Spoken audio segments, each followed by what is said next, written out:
This is the first collection of spooky listener stories, but it won't be the last. I have more of your tales of creepy children, haunted houses, and weird happenings lined up and ready to go. You all are a deep well of spook, and I am so grateful to those of you who decided to share your hauntings with us. If you have a story, go to ghostintheburbs.com and click on the Tell Me a Story tab at the top of the page, and then share your horror. Forgive me the sound quality on this recording. It's a little bit rough at times, but your stories are so good, I know everyone will be too wrapped up in them to care. The dogs are ever present, so you'll hear them creeping around in the background too. I decided to record as I listened to your stories for the first time. I interrupt, speak over, and nervously laugh throughout, but I thought it would be fun to hear the terror unfold together. And last thing, remember that cozy baseball style Ghosts in the Burbs t-shirt I put out a couple years ago? I don't know about yours, but mine is threadbare and not long for this world, so it's available again, but only for 2 weeks.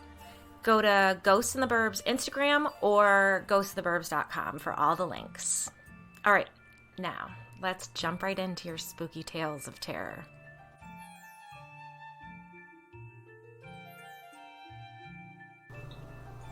My name is Emma, and this story is one I actually told on the Ghosts in the Burbs Facebook page. Jumping in already, she's referring to the Ghosts in the Bourbonites Facebook page. I'm not involved in running it, but if you just search on Facebook, you'll be able to find it. There is an awesome group of people there, and it's really fun, so check it out. But the names have been changed.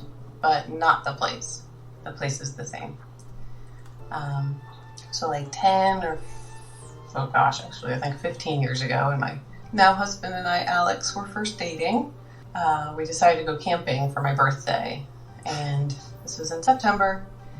We went down to the George Washington National Forest in Virginia.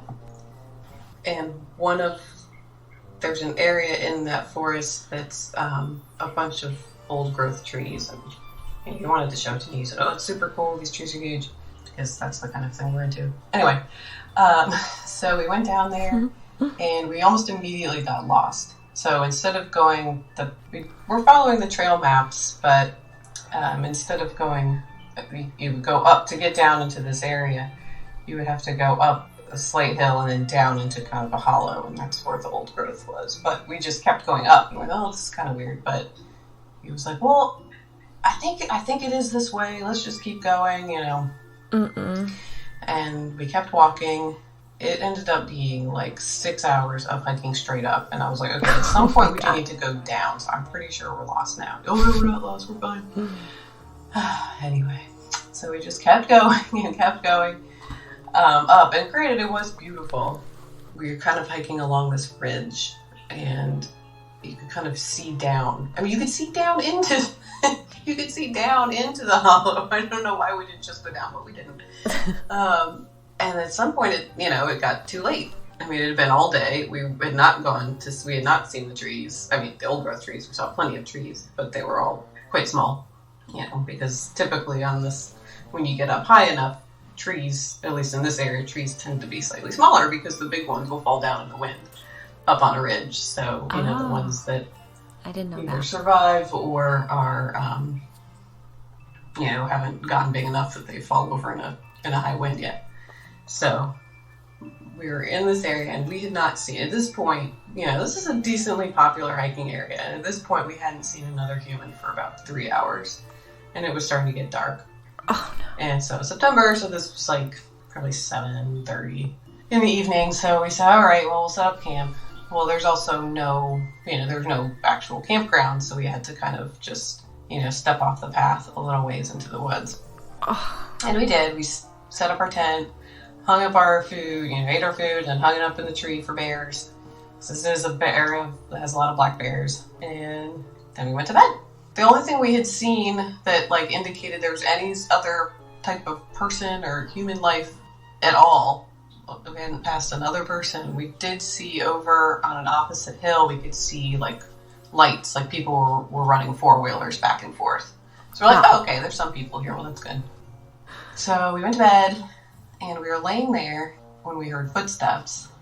And I don't know how late, like how long we had been laying there, but the footsteps went on long enough that we had a decent amount of time to analyze them. Of course, we did so in complete terror and silence. At first, I thought it was just me, and I was the only one hearing them because Alex wasn't moving. He didn't say anything.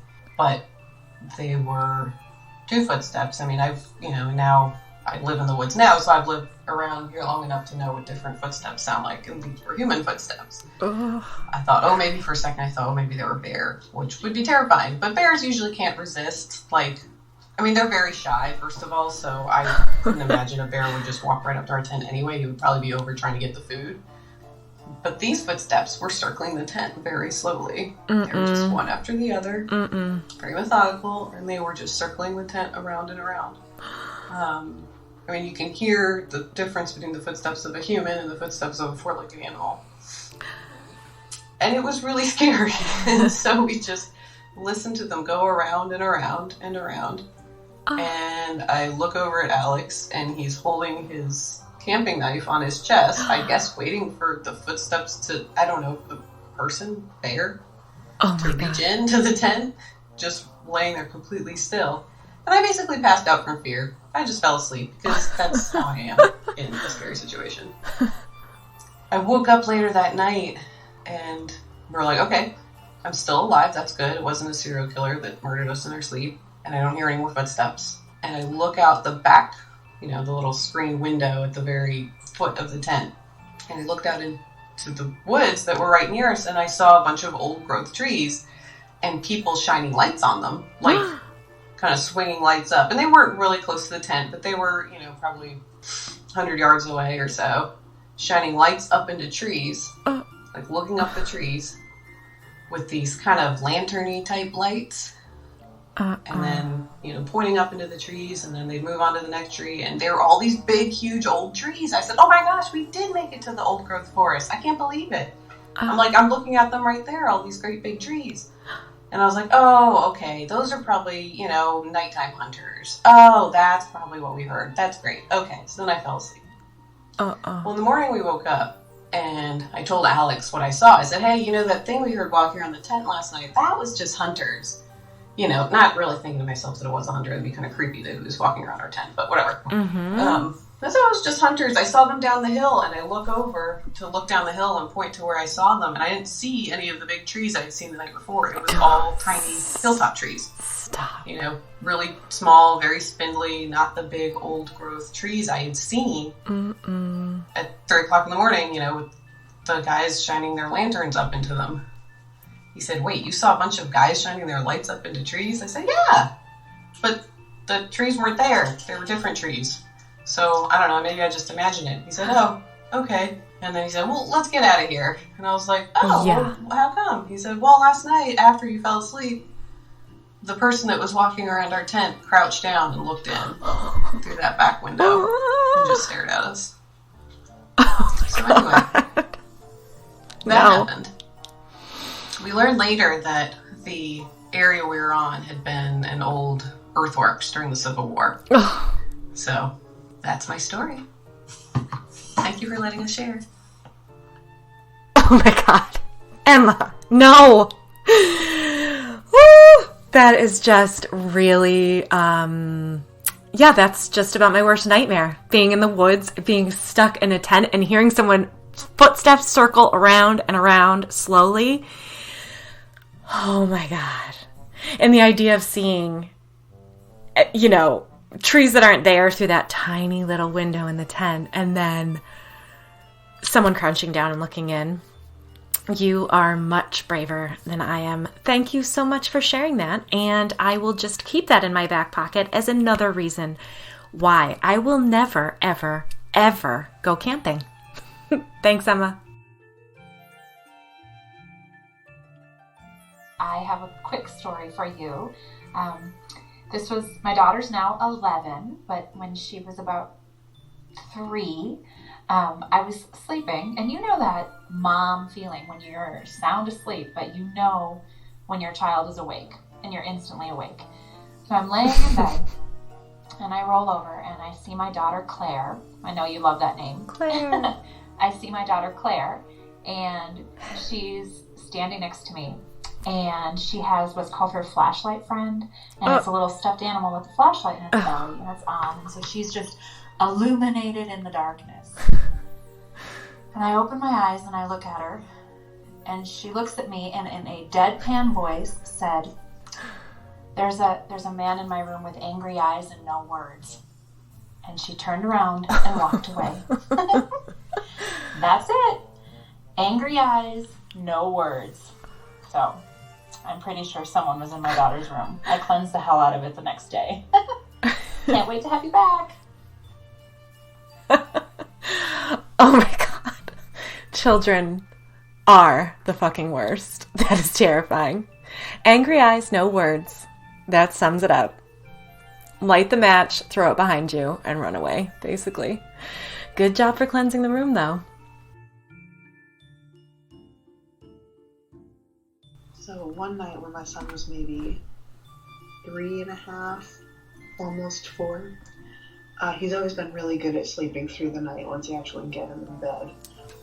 But this particular night, he was tossing and turning, and I heard him talking. So I got up, I went to his room, and it was late. It was very early morning. I couldn't even say what time. But I walked in, I say, "Hey buddy, what's going on? Why are you awake? It's the middle of the night, we need to go back to sleep." And he goes, "Okay, mommy." And then he just kind of looks at me and he goes, "I love you. You're so much nicer when you're not on fire." And then, like, he said the most... He just, like, turned over, hitched his blanket up over his shoulder, and went back to sleep. As though he didn't just say what he just said. That one's going to stick with me for the rest of my life. He went back to sleep. I did not. I was up for the rest of the day. Again, these kids, I swear, they're the worst. Hi Liz. I'm not sure if you want fictional or real stories, but this is something that happened to me when I was a student a few years ago in Ottawa, in Canada. I was living in a pretty rundown apartment on the ground floor, and the woman who lived in the apartment under me, the basement apartment, she was probably in her 60s, 50s, we couldn't really tell, but she was a heavy drug user, and she was also selling drugs, actually through the window that was right below our sitting room window. It was not a covert operation, but we never had any issues with her. She was actually really nice and very peaceful. Both her and I had indoor-outdoor cats, and so we'd talk about our cats sometimes, and she lost her keys. I'd let her in the house.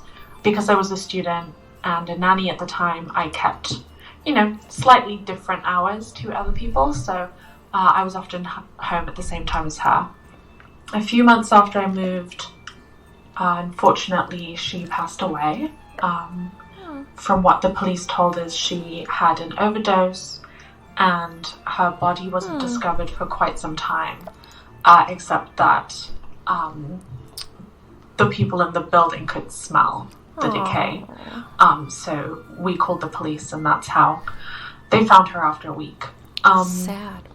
So after that happened, I think the smell kind of made us all a little bit paranoid. I was living with a couple at the time, and the smell never traveled to my side of the apartment because her apartment was under our living room. But I started waking up in the middle of the night smelling decay, and it really freaked me out. But at the time I thought, maybe it was just guilt or grief, or the fact that we'd been smelling this all week that made me do this. So for about 2 weeks, I'd say, I kept waking up in the middle of the night.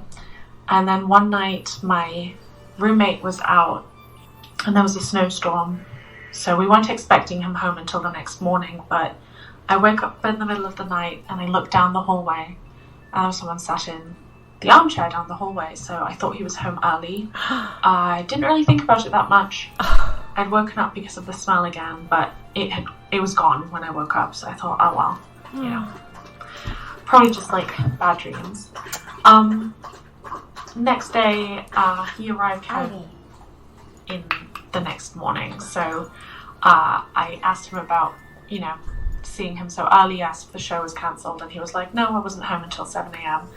So that, you know, kind of gave me pause. And then about a week later, I went downstairs to do laundry, and this woman's apartment door was wide open, or was cracked open, and there was water running.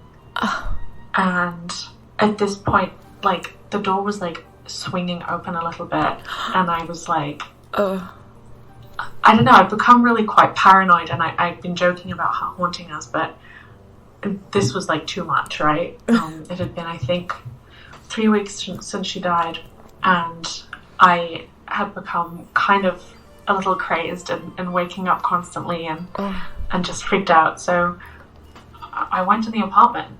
I thought maybe if I saw it, I would make peace with the fact that she was gone, and I would be fine. And when I went in, I found her cats. After she died, the landlord never arranged for anyone to pick them up, and nobody else came to clear out her apartment. So one of the cats had been taken by a neighbor or somebody who's worked in maintenance, but the other two were quite frightened of strangers, and they came to me because they knew me. And after I picked up her cats and I saw her apartment, it was still full of her stuff. It was quite devastating. And I woke up in the middle of the night again. There was no more smell. No more, you know, thinking I saw things. She's just gone. So that's my spooky story. I guess it's kind of anticlimactic, but her cats found homes, and they're both doing very well. That is, I think, the only time I was truly, like, haunted. Alright, love the show. Bye. Oh, that's excellent. That makes me happy. I will haunt the hell out of anyone if no one takes care of these dogs after I die. I like that ghost. Hi Liz, my name is Ashley, and I have a spooky true story for you. And it's one of the ones that I still haven't been able to explain, and neither have my friends. So the location would be Gettysburg National Park, and we were in the Devil's Den. So we were in the Devil's Den at Gettysburg National Park, where obviously the Battle of Gettysburg happened. And we were using our equipment because I like to go swim for fun with my friends. And So fun. I had the spirit box in my ears, and we were trying a new technique where I had the headphones in listening to the spirit box, and my friends were asking questions, and I was just stating out whatever clear words that we were getting. And then we also had a voice recorder. So we're walking up Devil's Den, and all of a sudden, I can't hear anything else that's going on. All of a sudden, I get a shooting pain in my side. And as someone who gets frequent kidney stones, I was like, oh, shit, I'm getting a kidney stone, because it was right in my lower back. And I was like, I don't know how we're going to drive home, like, freaking out a little bit. So I turn around because I'm hunched over in pain, and I was just like, guys, I don't really feel good. My one friend was like, oh, okay, do you want to go back to the car? And I was like, yeah, maybe that's a good idea. Maybe I should just go sit down for a little bit. And I turn back around, and I'm facing the direction of where the pain came, and it hit me right underneath the heart. I got another shooting pain. And I was like, alright, well, that's not a kidney stone. So we have an EVP that confirmed the fact that somebody tried to shoot me. Oh no. And yeah, we actually have an EVP of my friend asking, hi, did you take fire to my friend? And directly after that, it said yes. So I've been shot by a ghost twice. That's It awesome. was pretty cool. That is over the top. And the first thing that comes to mind when I think of Gettysburg is the Ghost Adventures episode in which they go to investigate and they just kind of do some cosplay there. Let's see. Here's another one. Hi there, it's Mackenzie here, and I live in the Canadian prairies. So this story happened to me several years ago. I was about 20. I was going through university and I was living with my sister. So it happened in the evening time.